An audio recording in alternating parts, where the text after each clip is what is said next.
Guys நம்ம வண்டியில் பார்த்தீங்கன்னா டிக் டிக்னு சவுண்ட் வரும், செல்ஃப் எடுக்காது. வெறும் 70 ரூபா வச்சு ரெடி பண்ணிடலாங்க. எப்படின்னு காட்டுறேன் பாருங்கள். கைஸ் இப்போ நம்ம செல்ஃப் மோட்டர் கழட்டி எடுத்துக்கலாம். இப்போ பார்த்தா சின்ன ஒரு போல்டு இருக்கும், அது கட்டிங் பிளேடில் வச்சு கழட்டிக்கலாம். அப்புறம் செல்ஃப் மோட்டரில் ஒரு மார்க் இருக்கும், அந்த மார்க்கை கன்ஃபார்ம் ஞாபகம் வச்சுக்கணும். ஸோ எப்படி நம்ம ஓட்டணுமோ அந்த மார்க் படியே தான் திருப்பி மாட்டணும். ஸோ தப்பாக மாட்டினா செல்ஃப் மோட்டர் ஒர்க் ஆகாது. உங்களுக்கு பார்த்தா தெரியும், இப்போ செல்ஃப் மோட்டரில் ஏகப்பட்ட டஸ்ட் இருக்குது.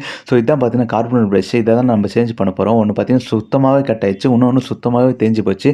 ஸோ அதனால தான் பார்த்தீங்கன்னா நமக்கு செல்ஃப் எடுத்தால் செல்ஃப் எடுக்கல, டிக்கி டிக்கின்னு சவுண்டு கேட்டுது.